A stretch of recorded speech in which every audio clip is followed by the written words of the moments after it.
So the moment has finally arrived, and J. Cole's The Fall Off is available to everyone. And today I'm going to give y'all my full review. I've been listening to this album nonstop. Now, I will admit it is a long album with 24 tracks, but I wrote some notes and I wanted to be honest and give y'all my opinion on this album because this is a big album. J. Cole has been promoting The Fall Off for years. One of the first time I remember hearing about it was all the way back in 2018 when he was talking about it on the KOD, and he's had the song 1985 I Relied, the intro to The Fall Off. Now there probably was some other moments where he talked about it before then, but that was like the first official, like, oh, we're gonna get an album called The Fall Off. So J. Cole has been promoting this for a long time. He said The Fall Off is like Hove dropping Reasonable Doubt last. Let's talk about it, man. It is a very lengthy album. It comes in at an hour and 41 minutes. This is almost a 2-hour album. This is a very lengthy album. I'm not gonna lie. Off rip, I'm gonna just keep it real. I would have cut this down to like 15, maybe 16 tracks. The double disc was a task and is a task to listen to. I'm not gonna lie. And a lot of it wasn't as upbeat as I thought it should be. It really kind of puts you to sleep, and that's not being disrespectful. It's just one of those albums that's very somber, very sad. It sounds like The Fall Off. It sounds like a nigga gonna give you his last album. I'm gonna keep it real with you. That's what it sounds like. And so let's start with the intro. Now, again, I'm gonna be looking at a lot of my notes to get my opinions off, and we're gonna go song by song, and then I'll give y'all like my overall synopsis at the end of it. So the 29 intro is like a Carolina thing. I'm not even gonna really grade that, but that really could turn some people off if you're not used to that. But being in the Carolinas, I felt some Carolina pride. That's one thing that I will admit that I love about J. Cole is moving to the Carolinas. Even though there is a difference between North and South Carolina. So if you look at it, this is technically South Carolina, and then you get to North Carolina, the state line, and the roads are instantly better. So getting this intro off was very, very dope to me. And so then we come into 2-6. Now 2-6, it was okay. It was upbeat. It got me upbeat listening to it because I don't stay up for albums, but I stayed up for this album. Getting it, the first song, like the first official song, it really got me moving. It really got me upbeat, and I was with it. It was some problematic lines in there. It's like a woman going platinum without showing off her goods or whatever. It's a lot of lines like that. And J. Cole, man, sometimes he be coming off misogynistic and homophobic, and I'm not gonna lie, I heard that line. That was one of the lines that stuck out to me. But a very good intro. I don't really have much to say about it. I like the beat. I like the 2-6. It was very upbeat. It was very moving, but it wasn't really much here for me to pull out of. So I gave it like a 6 out of 10. Now let's go into safety. Safety. This feels really safe. It feels familiar. It feels like the J. Cole I know. And let me talk about the concept real quick. So the concept of the two discs is you got disc 29 and then you got disc 39. So disc 29, which is the first disc, and that's the disc that we on, it talks about more so him coming back to Fayetteville, coming back to his hometown at the age of 29 and where he was mentally and how he was and everything like that. So this album is a conceptual album, and so a lot of these songs play into that, and that may be where my first problem lies, because on Safety, even though it's one of the songs that I love, he falls back into things that I already heard before, right? He talking about a girl from his city, she's still bad. Some of these other girls, man, they didn't fell off. You seen on Instagram, one girl is still bad, the other girls fell off. These are a lot of talking points that I've heard from J. Cole already. These are a lot of things that I've, as a long-term J. Cole listener, I heard, right? Young niggas quit the shoot. His man was gonna beat up somebody from him, but they really didn't want to beat up somebody from him. Like, I've heard that before. Like, J. Cole always talks about stuff like this. And so to me, it was kind of like, all right. Like, even though I love this song, it was good.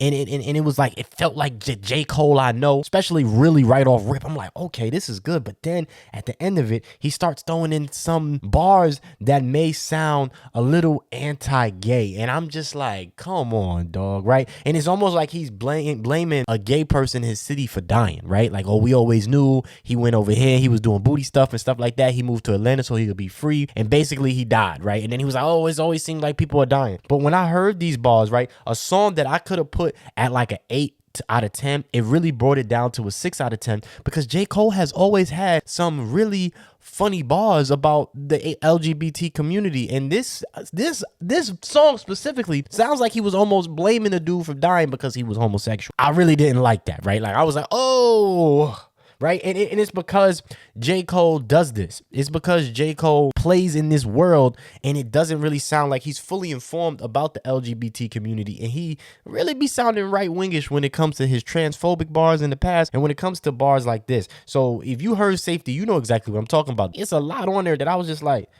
yo, that sounds kind of crazy right there. So wasn't a real big fan of that, but I could see that being some people's favorite tracks. I appreciate him addressing it, but like I said, a 8 out of 10, 9 out of 10 J. Cole song, maybe even a 10 out of 10, drop down to like a 6 out of 10 because those bars just seem very uninformed and just ugh.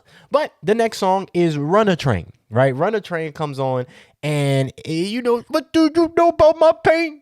What do you know about, right? It was a very Future sounding hook. If you watch my live, I said that. And then, of course, Future pops up. I'm not really a fan of Future. I don't get the genius that everybody loves to get on Future. Now, don't get me wrong. Dirty Story in the style, bro. But it did it get a mind going, right? Like, Life is Good. I like a lot of Future songs. Don't get me wrong. But as an overall artist, getting through a Future project for me is a tough day. Now, that's nothing against Future. I like old, like Pluto album mixtape Future. But again, the subject matter is the same. He talks about strays flying. He talks about staying calm while the stage flying, right? Very good rapping, a bad hook. J. Cole on this whole album has a lot of bad hooks. When he's doing it or when he's on it, it's just not as good and it's not as like, you know, he keeps talking about, he got a bunch of friends dying, right? That was one of the things that I hear. Yo, a bunch of his friends be dying. He's been saying this for years, and he asks us, what do we know about him? And it's kind of like, what do you know about my pain? And it's like, we don't really know much. Now, if this is from a concept of somebody else,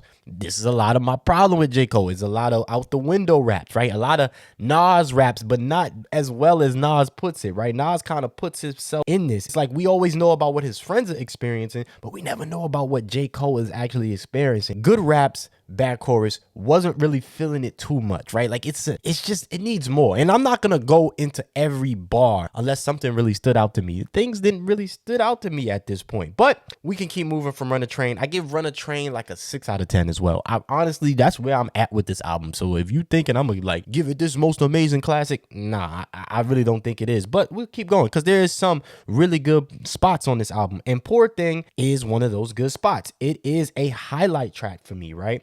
Little niggas is always sliding though, dying over pride, sticks blowing, young pups playing war games. So a lot of these talking points I've heard from J. Cole before. Sticks blowing, people sliding, you know, mad gun bars. It's a bunch of different gun bars, right? But overall, I like the punk bitch part. Poor Thing, young pup playing war game. Then he start getting punk bitch. Well, you know, little punk bitch. I like that part. Very good song. I'm gonna give it overall an 8 out of 10. High praise here. Really good J. Cole song. Then we get into Legacy, which on the end of the last track, Poor Things, he's practicing calling a shorty, and he calls a shorty and she doesn't really answer. And so we kind of getting into this whole more conceptual type of thing where he's talking about legacy. And so he practices call shorty to reconnect with her, which is dope. And you know, it kind of flows into Poor Thing.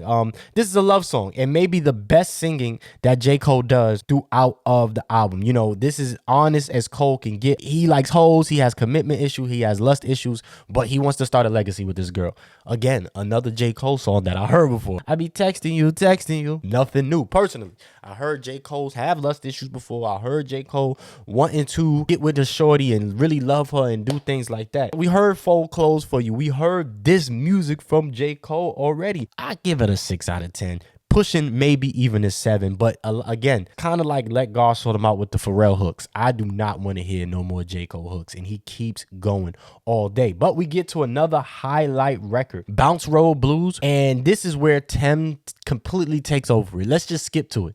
Good rapping from J. Cole, cool. A Future feature that I really felt he underutilized him and didn't really need him because Tems held it down. Tems definitely took over this track, and she was my favorite part. Definitely could have left Future off of this. Future doing a Usher hook is not what I wanted to hear, but I get it. Cool. Ain't bad, I guess, but I'm off of that. You know, feels out of place, but I like it more than I did my first listen, and the more that I start listening to it, it feels really good. Koso also reveals this is his manifesto. He's trying to tear himself down to rebrand himself and pick himself back up. So you hear that in there, and that was dope because, again, like I've been saying, I've been trying to figure out who J. Cole is. I know, I get it. Concept record. Okay, cool. But you said this is your perspective of getting back to the Ville. I want to know about where you was at. And so this is when he started writing the Fall Off, right? This is when he started doing the Fall Off. He was getting millions. He was having success. He's 29. He's coming back. And so he starts writing this Fall Off because he sees what the inevitable is, right? Like he starts to see like, oh, this is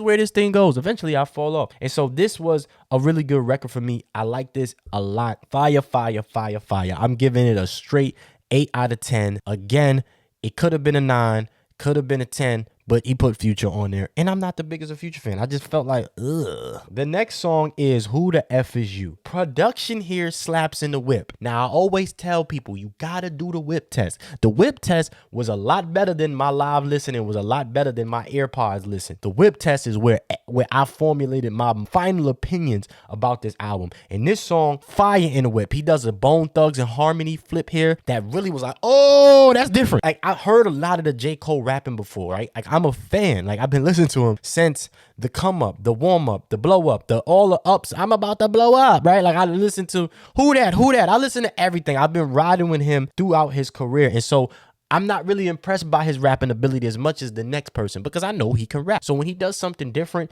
I really like it. So the Bone Thugs flip is crazy, but then he falls back in the gun bar. If you do a gun bar counter, this man got more gun bars than NWA. This man a gangster rapper. He got more gun bars than Lefty Gunplay. He got more gun bars than Gun Titles. I'm talking, he got more gun bars than Tay-Rock.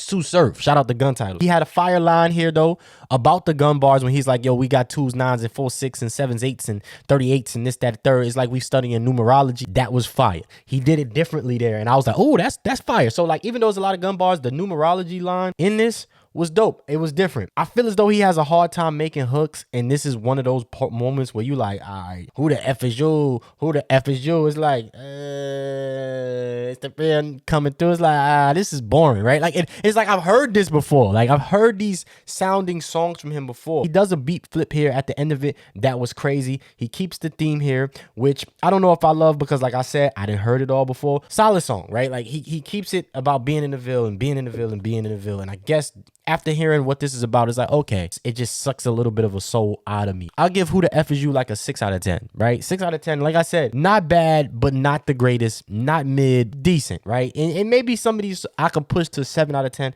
with more listens, but after about 4 or 5 listens, I'm kind of like, it is okay. These songs okay. So drum and bass. I like this. This is Cole in his bag. Rapping elite, simple hook, not flashy, just screw face rap. Not much here.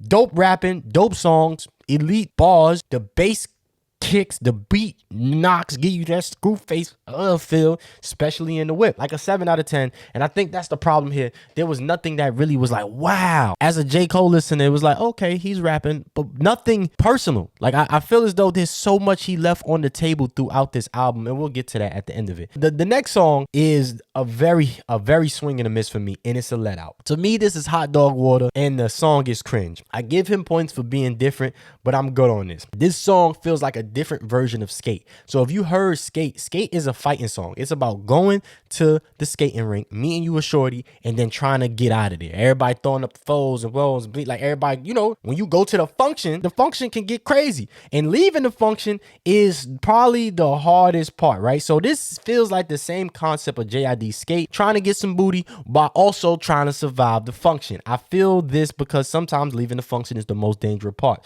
But Cole is always hearing shots at the club. Cole is always ducking. Cole is always running and ducking, trying to get out the club. Like, I've heard this subject from Cole before. Does it okay here? Like I said, I'm giving him credit for trying, right? Like, yo, okay, will we survive the let out? And it was like, I get it. Will we survive the let out?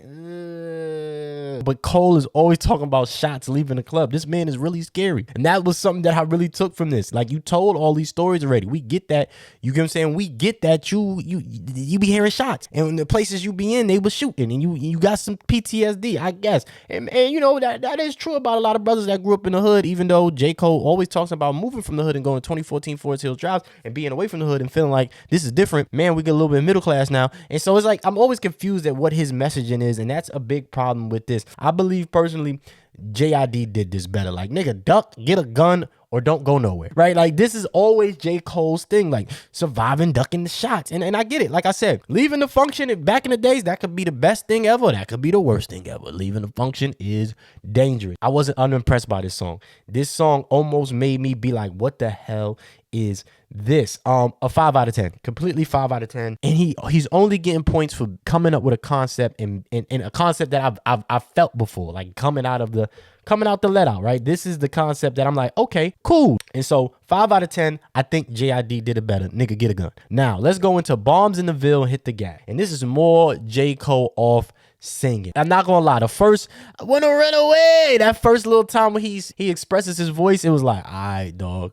I laughed really hard. That was real cringy to me. You know, J. Cole really thought he was Aretha Franklin or somebody. He was like, let's run away. I was like, dog, chill out. You know, the first half of the song is different, and then it flows into Hit the Gas, right? Like Bombs in the Ville was kind of like him singing off brand, and then he goes into a more grippy sounding song. You could tell he was like in New York doing the bada boo with the ada ooh with the ada ooh. Like he was in New York hitting it with them boys, especially when he did Grippy. The Hit the Gas part is a dope flip of What's Your Fantasy. He flipped What's Your Fantasy by Ludacris. I heard that on the live. I wanna lick you from your head to your toes. You get what I'm saying? But this is not why I bought a ticket to this show. I didn't want to hear J. Cole off singing and doing grippy type songs. I didn't want to hear it. This was some of the better production on this album. Again, J. Cole's style of production, the production he chooses, he's almost worse than Nas. I'm just keep it real with you. He almost worse than Nas to me. This just wasn't it for me. I was saying on live that he definitely dubbed Cam. He wanted to make that grippy song. He was like, yo, Cam, yeah, man, I gotta be right. I gotta be real. And he hung up the phone on him and then begged the dude, like, let me get on this grippy song. This song, the Hit the Gas, makes me think that like, yo, he really dubbed Cam to more than likely make that grippy song, because how you not giving Cam a feature, but you making songs like grippy? And so this was proof to me that he be in New York on that bike shimmying. He be riding the bike like that. You know what I mean? Like, yeah. And like I said, another 5 out of 10 song. Wasn't impressed. A lot of singing right here. It was like, come on, bro. Like what are you doing? You could tell Aubrey, another biracial rapper, definitely influenced him. But the last song on this one, Lonely at the Top, is very much woe is me raps, sad boy raps, victim raps. Weird way to kind of end this one. I wasn't really feeling this. I was kind of like, oh, J. Cole is really sad. Like this man is really sad. Like this is really the fall off, and it falls really well into that concept. This is a lot. And I wasn't really feeling this. It wasn't as bad of a song as the last few songs. So I gave it like a 6 out of 10. But if you go listen to Lonely at the Top, the victim raps is crazy. Like this whole I made it, survivor's remorse that he's always been feeling throughout his career, is I'm at a point where it's like, nigga, get some therapy. You feel what I'm saying? Like, dang, bro, you made it. You're famous. And so this is where he was feeling at 29. This one, I really was, I guess, underwhelmed more so than anything, man. A lot of 6 out of 10s, 5 out of 10s, 1 8 out of 10 with Poor Thang. It wasn't really for me. It was like, ugh, you get what I'm saying? I was kind of like, not really rocking with this as much. How did y'all feel about this one? Let me know. So now let's talk about Disc 29, right? This is the second disc on the album, and I'm going to be honest with you, this is my favorite disc on this album. I kind of bashed the last disc a lot, and that's because, yeah, it was old. It was from a place where J. Cole was 29, and I heard a lot of that same J. Cole speak before. So disc 29, disc 1 for me wasn't really all that. Now, I will say a song like Lonely at the Top has a little bit more nuance to it. He calls his older self and they FaceTime and things like that. Like there's stuff there. There's good stuff there. There's like, oh, these amazing little moments, but it's still the same. Woe is me. Fame is a drug you took. Fame is this, fame is that. It's like, dog, you're J. Cole, my dude. And I get it. It's survivor's remorse. It's the fall off. It's success is the deadliest drug known to man, right? It's like, I get it, but it was just too much of that. And that wasn't what I was trying to get, but that's my fault. That's not J. Cole's fault. Again, if you're a J. Cole fan, I believe you're gonna love this. Now, this 2, aka Disc 39, is from J. Cole's perspective at 39, coming back to the Ville. He wrote this after the beef and during, the most crucial times within his career, and it starts off with 39 intro, and I'm not gonna lie, this nigga starts off singing. The first half of this track, I was like, who Who told this nigga he was the newest member of New Edition? Who told him that? Like, this man is singing way too much for me, and it just isn't his bag. Talking about it and discussing it on Twitter, and people's like, yo, what about Wale? And not to mention other artists, but we gotta mention other artists. Like, Wale sung a lot. I'm like, yo, Wale sung on 4 songs himself on his most latest album, Everything Is a Lie. The other songs, he got other people to sing it. He did an interpolation or a flip on Pretty Wings by Maxwell. He got another female to sing it. He did a Watching Us with Leon Thomas. Leon Thomas sung it. The Guapale flip. He did the Like I. A lot of the songs that Wale did, he only sung on 4 of them. And they were sounding really good because that's Wale's bag. This is not J. Cole's bag. And I'm just like I'm trying to just talk about the music at this point. I'm trying to just listen to the music, but the music isn't that great and it's kind of sleepy. I listened to it at night the first time and then I listened to it throughout the days. And it's like, yo, I can't listen to certain songs because it really puts you to sleep. And I've never felt that about J. Cole. I've never used to say that. People used to say, oh, it's a sleepy music.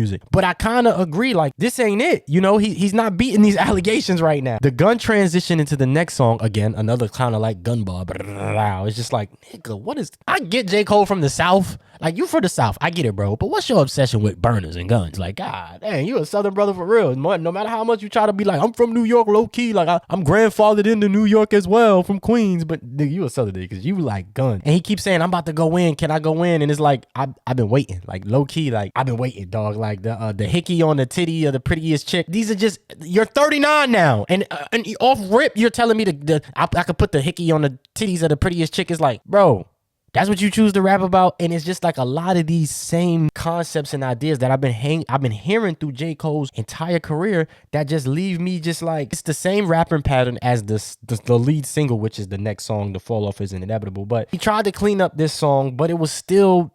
it's still a solid like 5 out of 10 because the first half it was just singing, and then the second half, okay, he tries to clean it up, it just doesn't work. The rapping is decent, and that one thing I will say, the rapping is decent. It's just the depth of what the rapping is just he's not saying anything, or he's saying things that he said already. So let's get off to the Fall Off Inevitable, which is the first leading single, which is this 2, track 2. And I'm gonna be honest with you, this is one of the best songs on the album. This sounds way better in the grand scheme of the album, which I knew it would. I was pretty hard on it at first, especially on Twitter, because I feel as though it could have been more depth in there. Like, imagine him letting Nas down, Nas stop being let down, or he links the, God Stop Crying, like, right? Like he links these verses that he did on Johnny P's Caddy, right? And he throws just a little bit more oomph in there. He kind of just kept it very regular and very basic, and it was a good turn, good song, good everything.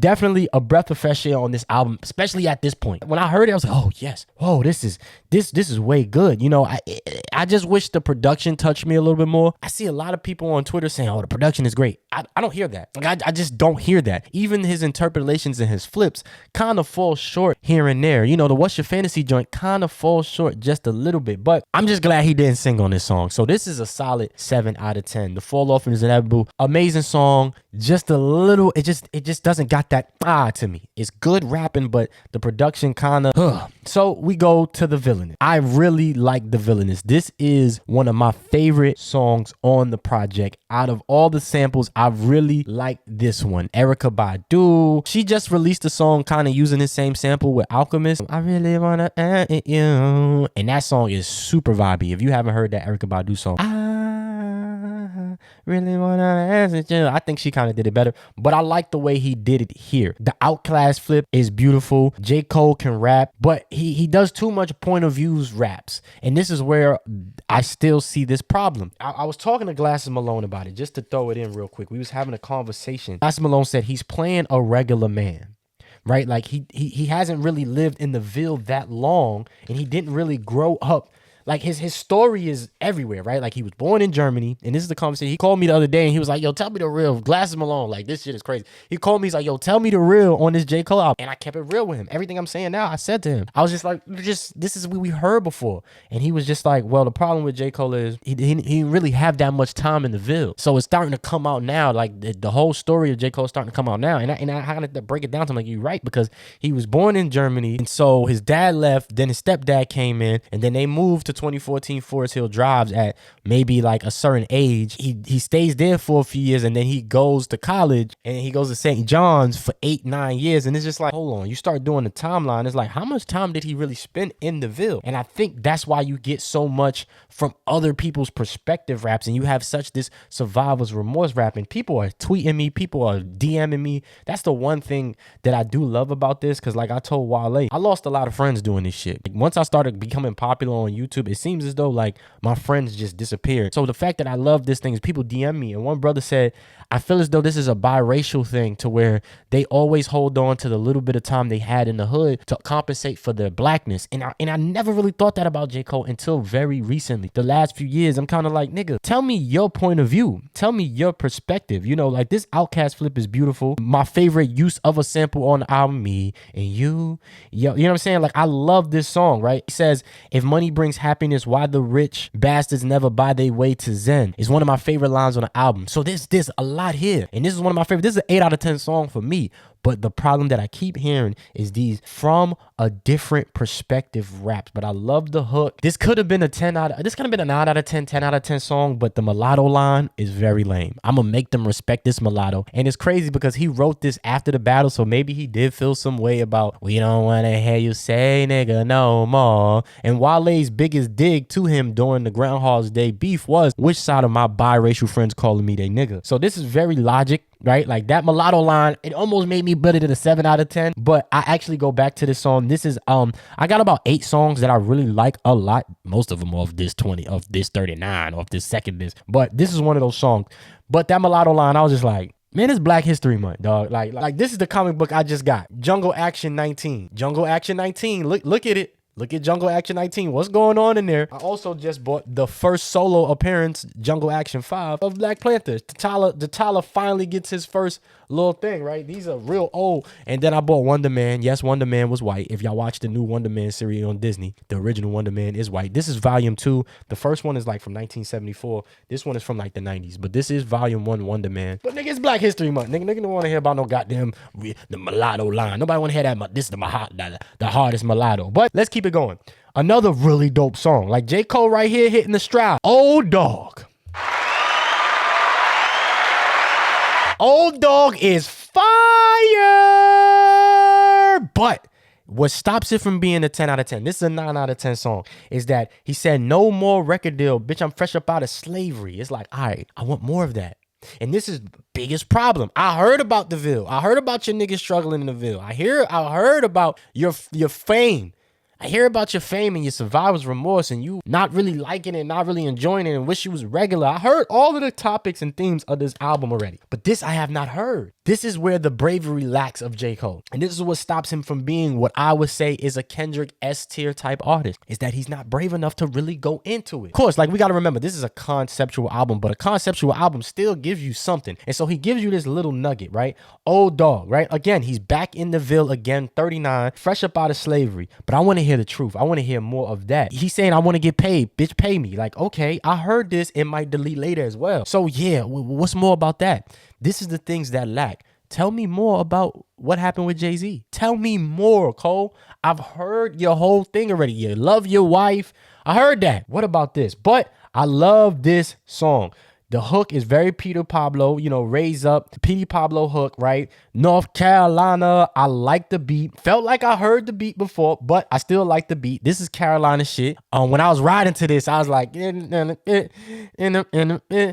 your fucking hands up and wave around this bitch. Like, I'm like, okay, this is that feeling. And this is that cultural cachet that when me and Glasses were talking, that it feels as though J. Cole lacks, is that he was just trying to get close to hip hop. Like he went to college and like Glasses be radical, but I understand it. As a brother who didn't go to college, as a brother who really has the story of the niggas that J. Cole be going to the Ville to talk about, like real talk, like as much as I like to sit here and act like I'm perfect, nigga, it's some shit I gotta get right in my life. I'm hungry. My takes and my perspectives comes from hunger, not privilege. A lot lot of these niggas y'all be seeing be privileged, or they've been getting bread so long that they're a little bit disconnected from why I want to hear a song like this, why I want to hear about the behind the scenes of the industry. And me people, you want to hear the tea, you want to hear the drama. No, nigga, I want to hear the real. I don't have the $14.99 to really go buy the album and then it comes out on all the distribution services, on all the DSPs. I feel some type of way. I could have saved my damn bread. I want to respect the artist.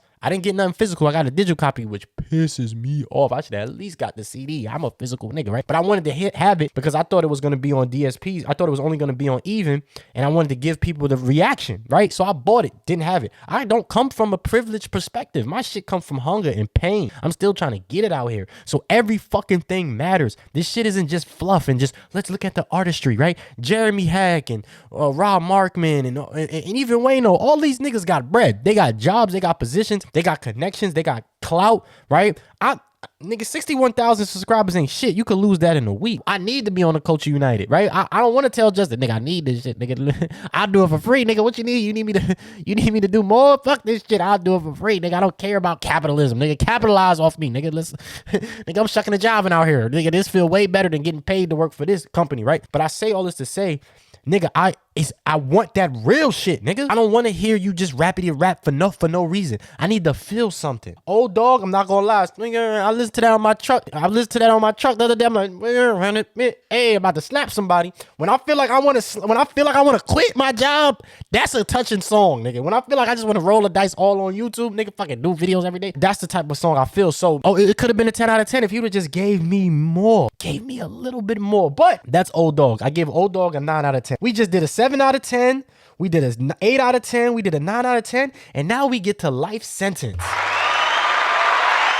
Now, this is the J. Cole I like. I like soft Cole. I like introspective soft Cole. Life Sentence is phenomenal. This is a 10 out of 10 song. This is really cute. I'm not a player, but I'm crushing like late pun. I like that. This is Cole when he in his bag being cute. The DMX flip of the hook of this is how it's going down. I love that. I love DMX so much. You put DMX and you do it right. It's on and we got to go down. Like, I love this flip of DMX. I'm glad that he used it. My brother, I was talking to my brother about it, and my brother was like, I ain't like it at first because it felt very Aubrey. But then when I listened to it a second time, I really liked it. And I was like, it's funny because this is when I definitely admitted to all of the singing that was on this album. I said, yeah, this nigga been hanging out with Aubrey. This nigga been hanging out. The biracial's been, you know, they've been kissing and hugging on stage. Sorry to mention that because this is about Cole. But yo, this is one of my longest. Shout out to Professor Sky. This is very much in the vein of Professor Sky. I got my notes. I'm just rambling. I'm giving y'all my raw, honest opinion. Of course, stick tuned to the end so y'all can get like my final overall thoughts, which I think y'all got me. But this is dope, man. I like the singer in the background that he got on the little background because he's still doing this. How you going down? It's on. He's doing that, but there's a little singer in the background that's doing like a little bridge, a hook, a little melody that I really like. Doing life with somebody is hard. So the fact that he called his Life Sentence is dope. This could have been is a 10 out of 10 track, but it could have been even better. This could have been a oh my god, but it's very surface level. Like, it's very still surface level. They puppy love to now is real love and life. It's very still like, I still want more. Like when Kendrick does, I'm tired of these emotional ass, ungrateful ass bitches. That was so powerful. Drake probably really thought that was what was going on between Kendrick and his girl. But if you listen to the beginning of the song, he's like, this is how the world sounds. Everybody arguing, then they making love at the end of the day. I need something like that that'll make me feel a little something more. And it's just, that's what's a little lackey from J. Cole. So Life Sentence, an amazing song, highly recommended. So let's go to Only You. Only You is bruh singing again. This is a 6 out of 10 song because he just did Life Sentence and then he goes to Only You again, and it's like, oh, you don't like Red Velvet Cake. It's like this weird voice. It's like, what is this voice? I don't like it, right? You like Red Velvet Cake, you don't. Oh, let me guess, you don't like Red Velvet Cake. He just did a better version of this song, but I guess, you know, I can't be mad at a brother talking about the birth of his children, right? I be honest with you, what really made this song a 6 out of 10 is Burna Boy. I am not fucking with Burna Boy. Burna Boy is on my watch list. I'm watching him. He said niggas ain't got culture. He said black people ain't got no culture. You an op until proven otherwise. So as soon as I heard Burna Boy, even though I like that African shit, even though I like that voice and I like that, I like Burna Boy.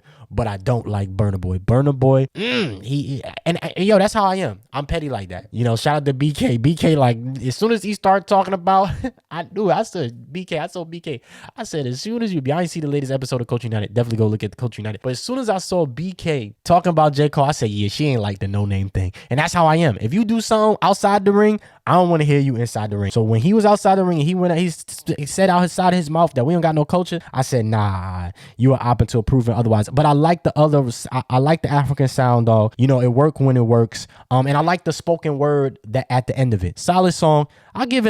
I'll move it up to a 7 out of 10 because I listened to it a few more times than when I initially wrote this, but it was a 6 out of 10 off rip because of Burna Boy. I ain't gonna lie. I'll get him up out of here. Now, Man Up Above. This subject matter is so J. Cole, but I heard this already. Dude spray, boys is shooting, another dude died yesterday. This is why I don't go outside. Cole really is a scary cussing that ass nigga. Whatever happened when he actually did go outside in the Ville scared him and scarred him enough to where that's like his whole mentality. Like, I think on another song I forgot to mention earlier on the first disc, he was talking about how, oh, brothers be shooting, you know, but why we be shooting each other when Capitol Hill be doing us dirty, keeping us in chains, we need to be changing. And it's like, I get why you got that perspective now. And I get why I had that perspective now. As I was traumatized by the hood, certain things you compartmentalize and you become institutionalized and you kind of be so against it. That's why I always gravitated towards conscious music, and that's why I gravitated towards J. Cole, because it's like, yeah, like, man, like, we need to come together and stop killing each other and shooting with it. But it's like J. Cole talks about this so much. It's almost like a Republican talking point. It's almost like black on black crime. You know what I mean? It's like you get old enough to be like, all right, nigga, this is him. Like, he really a scary dude, right? And it's really starting to bother me as a person who lives in an area that doesn't really have hip hop, doesn't really have like us. I don't go outside because there's nothing for me to go outside. There's no vibes there, right? Like, there's nothing for us. There's no hip hop night.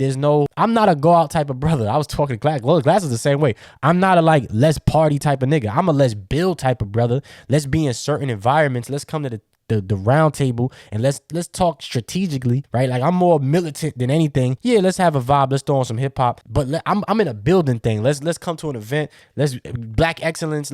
I'm not a let's party, let's get drunk Super Bowl type nigga. I'm not with none of that shit. And don't get me wrong, I love vibey music. But for a person that, you know, I had a fear of our people, but it was because I actually got jumped. I actually got robbed. I used to see groups of black folk. I'm like, all right, nigga. You know, coming from the city, a nigga that actually grew up in the city with no silver spoon, right? Like, actually grew up in New York. Nigga, I got jumped. I got robbed. I did some stealing and stuff. So I used to see our people and get on defense mode. But I got over that at like 27. You know what I'm saying? Like 25, I got over that. And it was like, man, fuck it. I'm not going to be scared of my own people. We got to go meet our people where they at. And so to keep it real with you, to keep it 100 with you, J. Cole seems as though he still has this fear of our people. And so when I hear this song, right, like, don't get me wrong, I love the Marvin Sapp flip. Never Would Have Made It they sung that at my cousin Nathan Allsbrook's funeral. He died at 15. It was tragic. Nordica Nate, one of Harlem's own.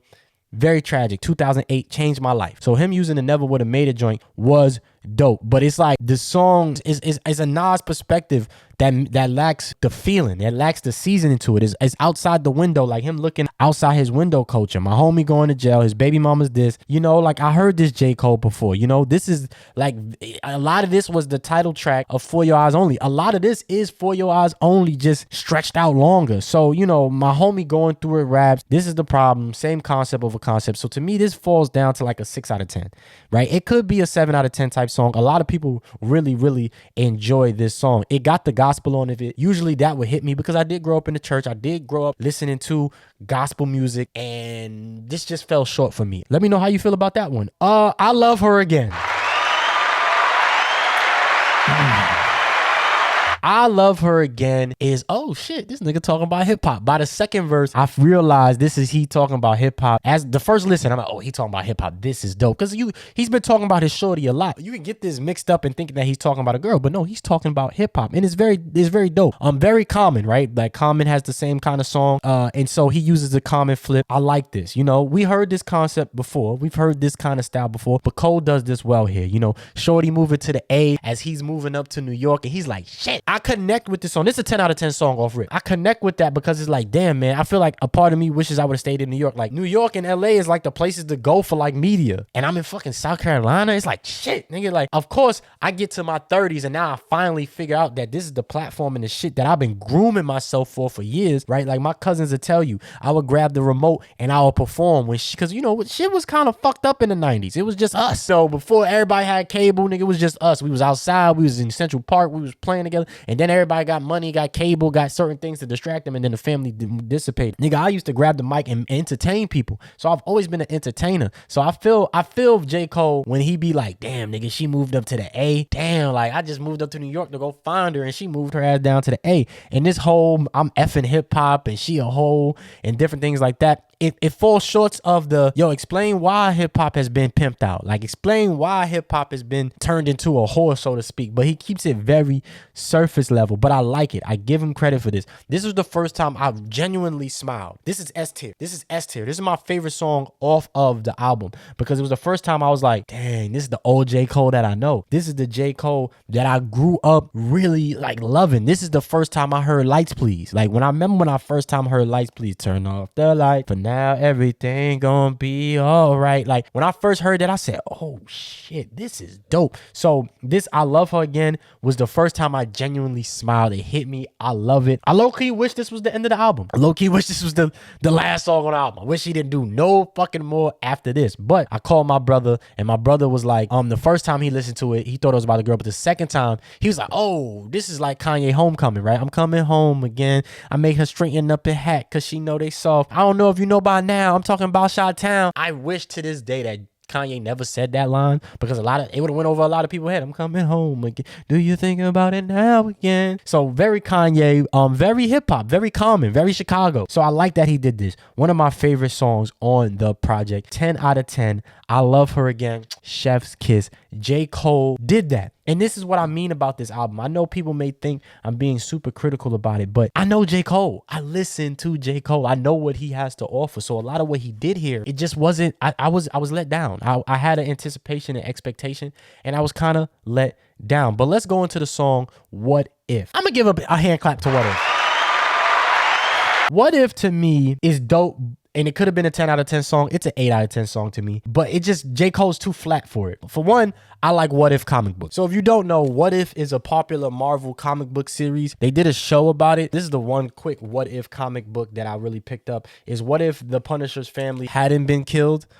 This is really dope, a really good read. I like the whole what if concept. The deeper meaning, the deeper message of the song is, what if Tupac and Biggie actually got a chance to apologize to each other and hash out their differences? After Kendrick did Reincarnated, it's kind of a little underwhelming what J. Cole did because he didn't really take their mannerisms on, and he didn't really he took their style of rap. Like, you could hear it, especially with the Biggie. He took Biggie's style of rap a little bit, but it didn't impact me as much. Like, the concept is extremely dope. I think this would be a really dope video. Imagery to me is better than the execution of the track. The way it was executed wasn't the best to me personally. I felt as though it was a little bit more on the table. Still an 8 out of 10 track because I liked it, right? I feel as though he did do this to justify his own apology, right? Like, it was kind of like a, yo, what if these people got to apologize? And it's kind of like a, hey guys, you guys should, you guys are still alive. It's still, time left. Y'all should apologize. And so I don't like the way Biggie gave a backhanded compliment. He was like, yo, if I offended you, I apologize. Pac was like, yo, I was tripping.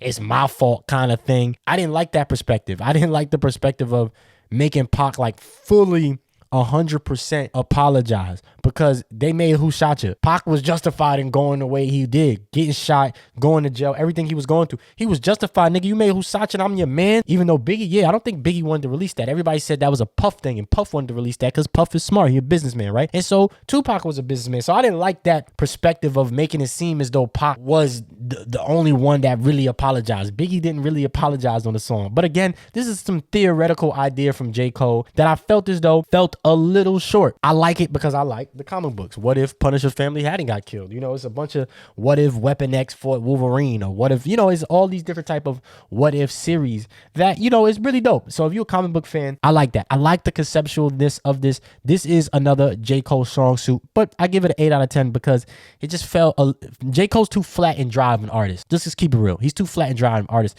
to really give this a 9 out of 10 or give this a 10 out of 10. Dope song. Amazing song. One of my favorites. One of the 8 that I love. So let's get over into the next song, which I really liked. And I'll give this a applause.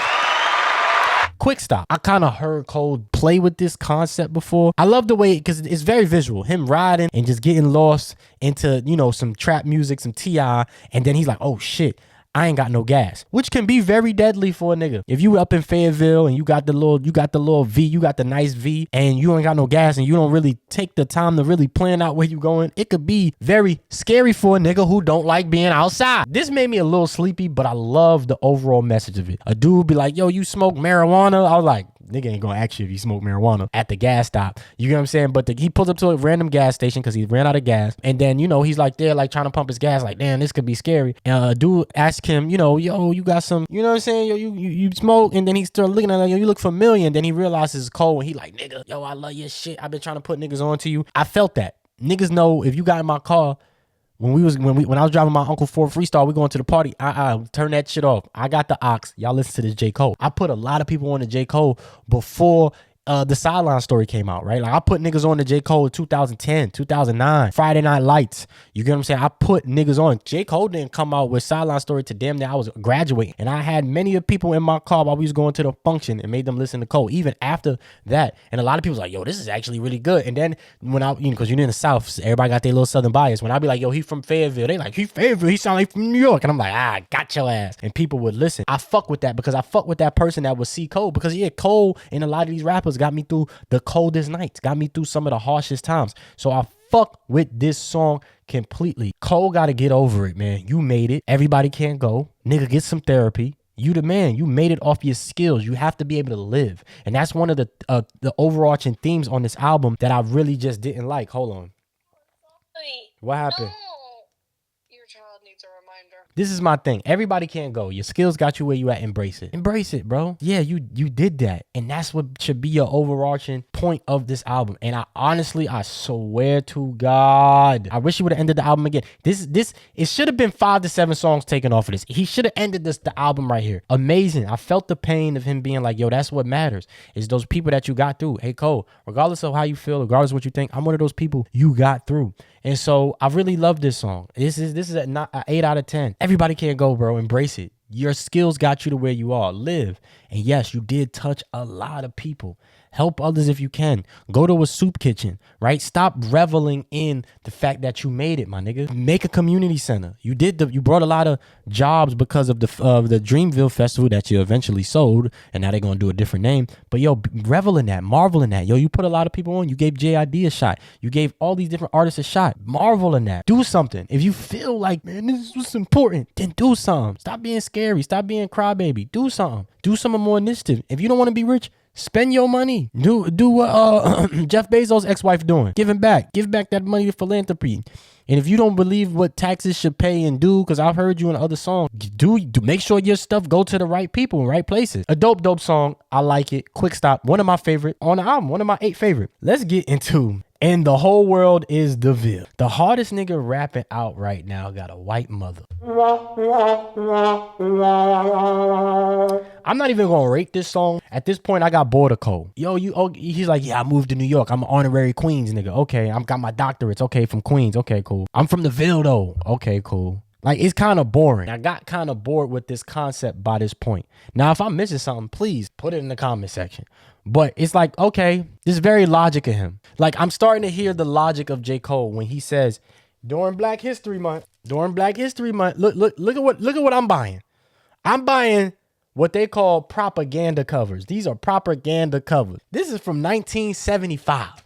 So when people be like, yo, Marvel is so woke now. Marvel is so woke. This is from October 21, 1975. T'Challa fighting the Klan. That's what I'm buying. I don't want to hear no, yo, the hardest nigga out mama is white. Now I have biracial children. Now my wife is funny. My wife just literally had this conversation with a lady at school because, there's some a lady told her, my wife was like, I don't feel prideful for this country, right? One of her coworkers, well, she's like, well, why don't you leave the country then? And I told my wife, when you talk to that lady again, you son her and say you could not feel how you want to feel. That's what the fucking amendments is for, and that's what the Constitution is for. You can feel how you want to feel. If you don't feel so proud, you don't have to just leave the country. So this lady again says Obama isn't even, he was mixed. He was mixed. So my wife had to son this lady. My wife is white, right? Had to son this lady and tell her, like, she was like, no, that's not mixed. Is like very similar to dogs. It's very similar to muggles, right? Like muggle born, right? Like where it's like, oh, you some type of mutt, you some type of this and you type of that. And I looked at my wife like, oh shit, okay, she learned a little something. You know what I'm saying? She know a little something. You feel me? And so and she was like, what about your children? And she's like, they black. If you go look on a registry, if you go look at them in the school, they got them as black. And I was just like, you go, wifey. She's like, I'm trying to do my part, Black History Month. I'm like, nah, that's crazy. But these are real conversations that people be having. As a person who has mixed children, this is a black household. Y'all already know how I'm giving it up here. You get what I'm saying? No, don't get me wrong. We watch Mean Girls. Don't get me wrong. I love a lot of white culture. But when it comes to biracialness, that's tough because my son's mother is white. If one day he said that, I'm gonna be like, nigga, nobody want to hear that shit though. Like, word, I get it. You got a whole different experience, but nobody want to hear that shit during Black History Month, nigga. It sounded very logical. And a lot of people on Twitter was like, well, we got to give Logic an apology. J. Cole's story is weird. You grew up you were born in Germany, probably because of Army brat. Your dad left. Your mom was white. You brought her to the Grammys. Like, you happy your mom is your mom. And maybe this got maybe a little Kendrick in it. You know what I'm saying? Maybe there's a little Kendrick in it. Maybe because Kendrick was kind of taking out two birds with one stone, low key. Kind of like how Wale said it. I always refer it back to this Wale line. I wonder which side of my biracial friends calling me nigga. Call me they nigga. And it's like, this is a tough topic. So for him to do this, it kind of kills the whole song for me. And I'm gonna keep it real. This is, for me, that line kind of kills the whole song for me. I'm not gonna bash it because I have a biracial family, and it's kind of like, dang, well. And so my wife coming to me and talking about it, and she was like, hold on, it's funny. Like, as soon as I started telling her about this story, she just cut me off. Was like, yo, well, it's funny because I just had this conversation with that lady again. And you know, we live in MAGA country. A lot of these stupid ass teachers, co-workers that she worked with voted for that nigga. This is where we live.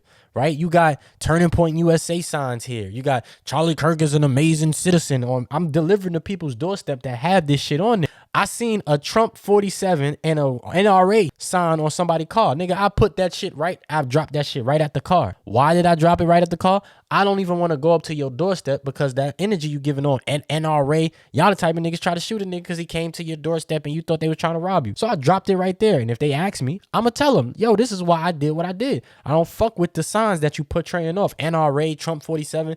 This is a warning sign to me, right? When people have these stickers on their cars, they're talking to black people. They're talking to Mexicans. They're talking to liberals. They're talking to white, left-leaning white people. They talking to me. So when I see these signs, I feel some type of way. So we live in this we live in this state. We live in MAGA country. So we have these conversations. And my wife being like, no, my children are black, was just like, man, I didn't even tell her. We didn't even have this conversation, right? But my son is already having these identity issues. He's a little bit more my wife's complexion, where my daughter's a little bit more my complexion. So he's already having these identity issues because look at the world. White is good, black is dark. So we've been having to explain to him. And so we literally, he's 7 years old. We're having these Martin Luther King talking points. We having these slavery conversations. And so it is a real difficult conversation. And so for me, it was kind of like, people not going to like this shit. And I already know like this is going to cause some controversy, which it has. I'm not really going to give that thing. It just felt very logic. I'm going to just keep it real with you. Let's skip Ocean Way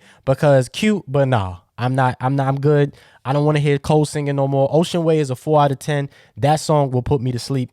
Again, a terrible way to end the project. Quik Stop should be the end of the album. If you listen to it and what he ends off with saying, that should have been the end of the album. These last two songs are not it. So here's my final verdict. Like I said, I kept you guys here long enough, so let me give you my final verdict. I was working all day today and I got to listen to this album even more than I have throughout this weekend.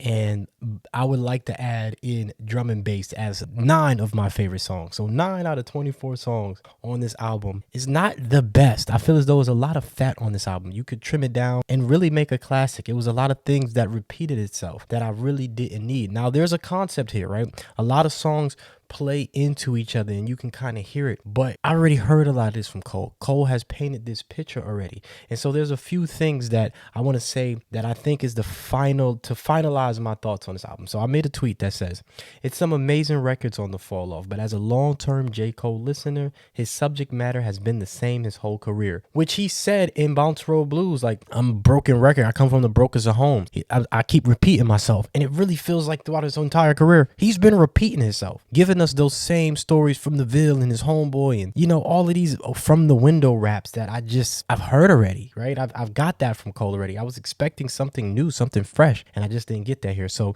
it's some amazing records on the fall off, but as a lower-tone J. Cole listener, his subject matter has been the same his whole career. He shows no growth as an artist. His rapping ability is amazing, but he has said this all before. He's a Ferrari on a NASCAR track, rapping in circles at a very high level. Rapping in circles at a very high level. And he literally says this on the album. You just keep constantly getting the same story over and over and over again. And at this point, it's a little bit dry. It's a little bit stale. 29 sounds very similar to 39. He didn't really have anything to say at this point. And so I don't know if he really wants me to, I don't know if he wants to fall off. Like he like, this is him. Like, I want to fall off. Like, don't love me anymore.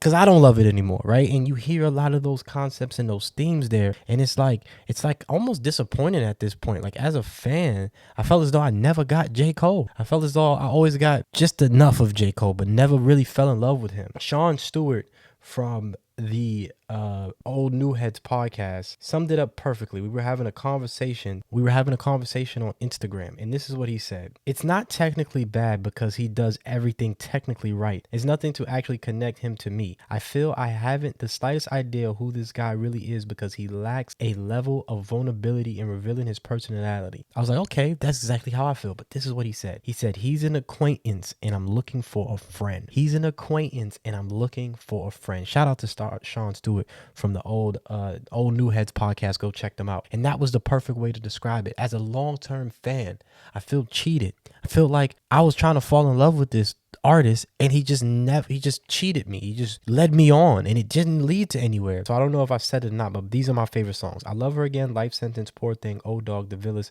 Quik Stop, What If, Bounce Road Blues, and Drum and Bass. Those are like my favorite absolute songs. I put those on the playlist. That's an amazing J. Cole project to me. Maybe throw one or two other tracks on there that I kinda like. Man Up Above. Maybe throw that on there. 10 songs.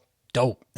Right? Like, technically it's 23 songs because the intro, but I never really got J. Cole his whole career. I never really knew him. I knew about his homies in the Ville. I knew about, you know, kinda like his love with his wife, but not really too deep, you know. And the NASCAR analogy is like, I'm almost waiting for a crash. He keeps going around the circle. Ooh, that's dope.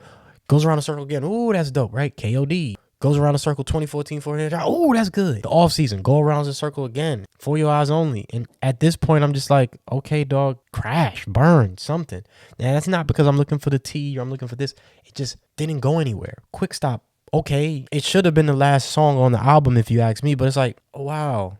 A guy caught you at the gas station and you don't like being seen and you felt scared because you're scary. What did it lead to? It didn't really get anywhere. I really feel as though the Joe Budden's thoughts on this album is very much my thoughts, where it's like, okay, he's a really good rapper, but what else?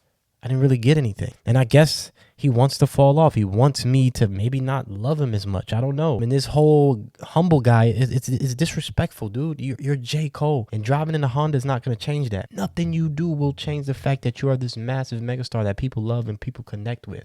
You cannot go back. You're J. Cole. You can't be anything else. This is the path that God and the universe has given you. And all I heard was kind of like whiny. Like, oh, I'm not even really listening to hip hop anymore. I don't really love it. Look at, like, he just didn't even explain why hip hop is a whore, why hip hop has been pimped out. It's just so many things that just fall short. And yes, I see how the song connects, and these songs connect with this song, and him calling, and this leads to that, and the let out. And I can see how these things connect, but they never lead to anything. Maybe J. Cole fell off. Maybe he fell off a long time ago, and we're just now noticing. Maybe he been noticed.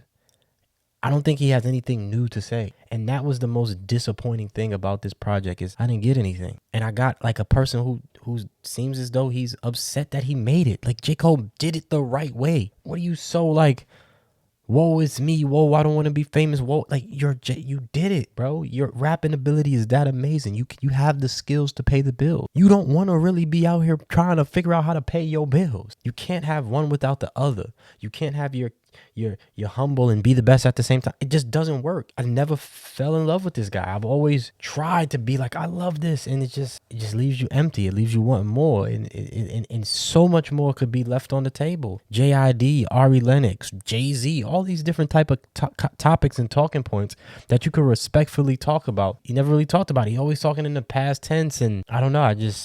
I'm a little let down. I guess my love for J. Cole fell off. Good project. I'm gonna give it a solid 7. And that's because I like J. Cole. And a lot of people say I'm being generous. A lot of people say it's like a 5. Some people say it's a 6. Some people say it's a 10 out of 10. You know, it's all discourse. I love that we're having it too. I love that we're having hip hop discourse. I love this. J. Cole is making us talk again. So at the end of the day, he wins. And I don't think people understand that. So many people, so many of his fans and people, I had a dude email me, a whole email.